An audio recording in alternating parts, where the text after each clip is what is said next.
ये boat and stream नाव एवं धारा का पार्ट 2 है। इससे पहले पार्ट 1 में हमने बेसिक कंसेप्ट सीखा था। पार्ट 1 का लिंक आपको डिस्क्रिप्शन में मिल जाएगा, वहाँ से आप देख सकते हैं। इस पार्ट में हम कुछ बेसिक प्रश्नों को सॉल्व करेंगे। हमने पार्ट 1 में जो फॉर्मूला सीखा था, आज हम पार्ट 2 में उस फॉर्मूले के ज़रिए सारे क्वेश्चन को सॉल्व करेंगे। अगर आपने पार्ट 1 नहीं देखा है तो उसका लिंक आपको डिस्क्रिप्शन में मिल जाएगा, उसे ज़रूर देख ले। ये पहला प्रश्न है, एक नाव की चाल धारा के दिशा में 8 किलोमीटर प्रति घंटा तथा धारा के विपरीत दिशा में 6 किलोमीटर प्रति घंटा है, तो शांत जल में नाव की चाल तथा धारा का वेग कितना होगा। इसके लिए हमने फॉर्मूला सीखा था। अगर धारा के दिशा में चाल दिया हो, जैसे यहाँ पे पहले दिया गया है धारा के दिशा में, अगर धारा के दिशा में और धारा के विपरीत दिशा में दिया गया हो, विपरीत दिशा में ऐसा अगर चाल आपको दिया हो 8 किलोमीटर प्रति घंटा और यहाँ पे 6 किलोमीटर प्रति घंटा, हमने इसके लिए एक फॉर्मूला सीखा था। अगर आपको नाव की चाल निकालना हो, नाव की चाल अगर आपको निकालना हो तो आप x plus y divided by 2 करेंगे, मतलब कि इन दोनों को जोड़ के डिवाइडेड बाई 2 करेंगे। अगर आपको यहाँ से धारा का वेग निकालना हो तो x minus y divided by 2 करेंगे। जैसे यहाँ पे x plus y divided by 2, यहाँ पे x minus y divided by 2। अगर आपको धारा के दिशा में और धारा के विपरीत दिशा में चाल दिया हो, अगर आपको नाव का वेग निकालना हो तो x plus y divided by 2, अगर धारा का वेग निकालना हो तो x minus y divided by 2। x plus y कितना होगा, 8 प्लस 6 डिवाइडेड बाई 2, तो यहाँ पे आएगा 14/2, तो इसे कटाएंगे तो 7 किलोमीटर प्रति घंटा ये आ जाएगा हमारा नाव का वेग। सिर्फ नाव का वेग, जिसे हम शांत जल में नाव का वेग भी कह सकते हैं। धारा का वेग अगर निकालना हो, धारा की चाल, तो 8 माइनस 6 डिवाइड बाई 2, 8 से 6 को माइनस करेंगे 2/2, इसे काटेंगे, यहाँ पे आ जाएगा 1, मतलब कि 1 किलोमीटर प्रति घंटा धारा का वेग है। 7 किलोमीटर प्रति घंटा नाव का वेग और 1 किलोमीटर प्रति घंटा धारा का वेग। इस तरह आप ऐसे क्वेश्चन को बना सकते हैं। यहाँ पे बोला गया है शांत जल में नाव की चाल कितनी है, तो नाव की चाल 7 किलोमीटर प्रति घंटा। धारा का वेग कितना है, तो धारा का वेग 1 किलोमीटर प्रति घंटा। इस तरह के क्वेश्चन को आज हम इस पार्ट में सॉल्व करेंगे। अब बनाते हैं एक अगला प्रश्न। सारे प्रश्नों को हम जो 4 फॉर्मूला हमने सीखा था उसी फॉर्मूले के जरिए हम सॉल्व करेंगे।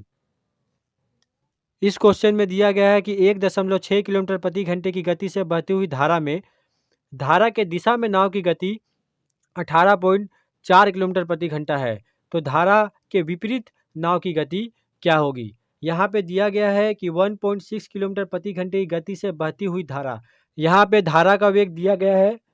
धारा का वेग हम लिख लेते हैं। धारा का वेग कितना है, 1.6 किलोमीटर प्रति घंटा, 1.6 किलोमीटर प्रति घंटा। और बोला गया है कि धारा के दिशा में नाव की गति, धारा के दिशा में नाव की गति क्या दिया गया है, धारा के दिशा में हम यहाँ पे लिख लेते हैं, नाव की गति क्या है, 18.4 किलोमीटर प्रति घंटा। धारा के दिशा में नाव का वेग, इसका मतलब क्या है, इसमें धारा का भी वेग है और नाव का भी वेग है। ये पार्ट 1 में हमने समझा था अच्छे तरह से। अगर धारा के दिशा में नाव जा रही है तो धारा का वेग और नाव का वेग दोनों जुड़ा हुआ है इसमें। अगर धारा के विपरीत दिशा में जा रही है तो उसमें धारा का वेग नाव के वेग से माइनस किया रहता है। तो यहाँ पे धारा के दिशा में दिया गया है तो इसमें धारा का वेग और नाव का वेग दोनों है। पूछा क्या गया है, धारा के विपरीत दिशा में नाव की गति क्या होनी चाहिए। धारा के विपरीत दिशा में नाव की गति हम कब निकाल सकते हैं, जब हमें सिर्फ नाव की गति पता हो, उसमें से हम धारा का वेग जो है माइनस करके तब हम धारा के विपरीत दिशा में नाव का वेग निकाल सकते हैं। इसके पहले हमें नाव का वेग पता होना चाहिए।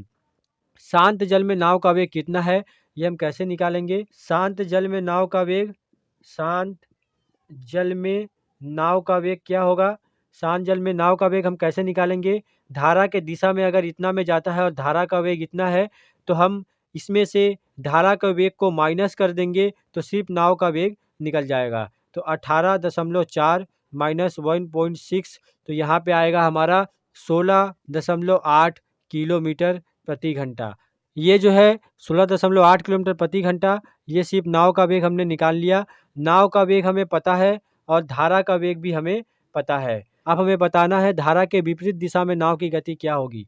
तो धारा के विपरीत दिशा में नाव की गति क्या होगी, हम नाव के वेग से धारा के वेग को माइनस कर देंगे। यहाँ पर लिख लेते हैं, धारा के विपरीत दिशा में नाव का वेग क्या होगा। नाव का वेग है 16.8 किलोमीटर प्रति घंटा, 16.8 किलोमीटर प्रति घंटा। इसमें से हम धारा का वेग को माइनस कर लेंगे 1.6 किलोमीटर प्रति घंटा, क्योंकि हमें पता है कि धारा का विपरीत अगर नाव जा रही है तो नाव के वेग से धारा का वेग माइनस किया रहेगा। तो नाव का वेग है 16.8 किलोमीटर प्रति घंटा और धारा का वेग है 1.6 किलोमीटर प्रति घंटा।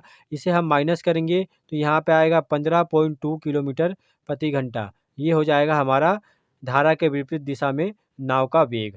हमें याद क्या रखना है, धारा के दिशा में अगर नाव का वेग दिया हो तो उसमें धारा का वेग और नाव का वेग मिला हुआ है। धारा के विपरीत दिशा में अगर नाव का वेग दिया गया है तो उसमें नाव के वेग से धारा के वेग को माइनस किया रहता है। तो ये कंसेप्ट हमने पार्ट 1 में सीख लिया है। पार्ट 1 का लिंक आपको डिस्क्रिप्शन में मिल जाएगा, वहाँ से आप देख सकते हैं। अब बनाते हैं हम एक अगला प्रश्न। इस क्वेश्चन में दिया गया है कि ठहरे हुए पानी में किसी नाव की गति 4 किलोमीटर प्रति घंटा है। मतलब कि शांत जल में नाव का वेग दिया हुआ है। शांत जल में नाव का वेग हमें दिया है 4 किलोमीटर प्रति घंटा, जिसे हम सिर्फ नाव का वेग भी कह सकते हैं। बोला गया है कि यदि धारा के विपरीत उसकी गति 2 किलोमीटर प्रति घंटा है।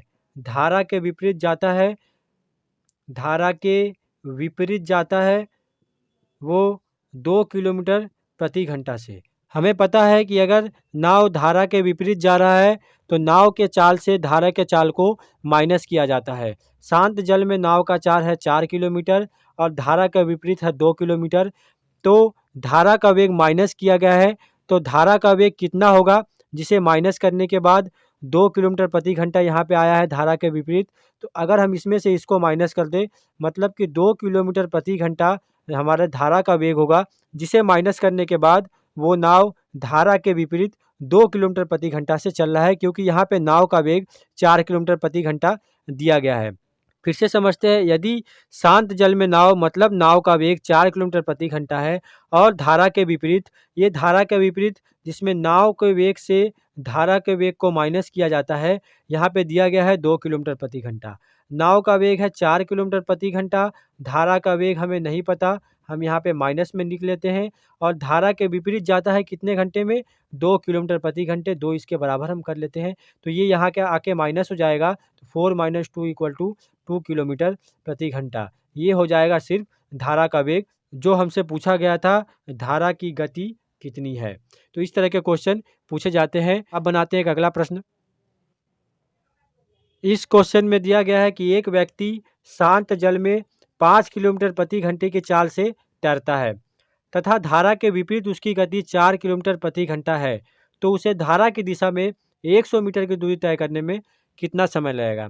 पहले लाइन में क्या दिया गया है, व्यक्ति शांत जल में 5 किलोमीटर प्रति घंटा की चाल से तैरता है। शांत जल में उसका चाल है कितना, 5 किलोमीटर प्रति घंटा। और बोला गया है कि धारा के विपरीत उसकी गति 4 किलोमीटर प्रति घंटा है। धारा के विपरीत, धारा के विपरीत वो व्यक्ति जब जाता है तो उसे लगता है 4 किलोमीटर प्रति घंटा। ये दोनों हमें पता है। बोला गया है तो उसे धारा की दिशा में 100 मीटर की दूरी तय करने में कितना समय लगेगा।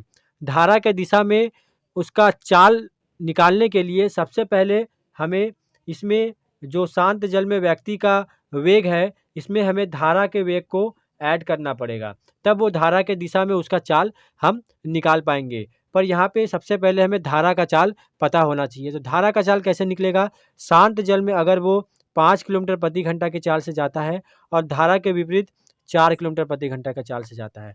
धारा के विपरीत का मतलब क्या है, व्यक्ति का जो वेग है उसमें से धारा का वेग को माइनस करेंगे तो ये आएगा 4 किलोमीटर प्रति घंटे।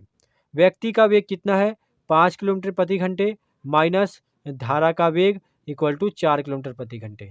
तो धारा का वेग कितना होगा, इसमें से इसको हम माइनस कर देंगे तो धारा का वेग होगा 5 - 4 = 1 किलोमीटर प्रति घंटा। या आप यहाँ से निकाल सकते हैं, शांत जल में नाव का वेग 5 किलोमीटर प्रति घंटा है, तो धारा के विपरीत अगर 4 किलोमीटर प्रति घंटा जा रहा है, धारा का विपरीत में व्यक्ति का जो वेग है उसमें से धारा का वेग को माइनस किया जाएगा, तभी वह 4 किलोमीटर प्रति घंटा के वेग से जा रहा है। मतलब कि अगर हम इसमें से इसको माइनस कर दें तो 1 किलोमीटर प्रति घंटा हमारा धारा का वेग निकल जाएगा। हमें पूछा क्या गया है कि तो उसे धारा की दिशा में 100 मीटर की दूरी तय करने में कितना समय लगेगा। धारा का वेग हमें पता है 1 किलोमीटर प्रति घंटा और शांत जल में व्यक्ति का वेग हमें पता है 5 किलोमीटर प्रति घंटा। तो धारा के दिशा में उसका वेग कितना होगा? धारा के दिशा में हम निकाल सकते हैं इन दोनों को ऐड करके 5 + 1 = 6 किलोमीटर प्रति घंटा। हमें बताना है कि 100 मीटर की दूरी धारा के दिशा में तय करने में उसे कितना समय लगेगा। हमें टाइम निकालना है, डिस्टेंस बाय स्पीड। डिस्टेंस है 100 मीटर। सबसे पहले स्पीड को हम मीटर पर सेकंड में बदल लेते हैं। मीटर पर सेकंड में बदलना आपको आता होगा। आगे के जितने चैप्टर हमने किए हैं इसमें ये हमने सीखा है। 5/18 से हम इसे गुना करेंगे, ये 6 × 18, यहाँ पे आ जाएगा 5/3 मीटर पर सेकंड। तो यहाँ पे डिस्टेंस बाय स्पीड हम कैसे निकालेंगे? 100 गुना स्पीड है, ये उल्टा हो जाएगा 3/5। 3/5 ये 20 बार में कट जाएगा, यहाँ पे आ जाएगा 60 सेकंड, जिसे हम 1 मिनट भी लिख सकते हैं। तो इस तरह के क्वेश्चन पूछे जाते हैं। क्वेश्चन बस कंसेप्ट पे बेस्ड है। अगर आपको कंसेप्ट अच्छे से आता है तो बहुत आसानी से आप इसका आंसर निकाल सकते हैं। अब हम बनाते हैं एक अगला प्रश्न।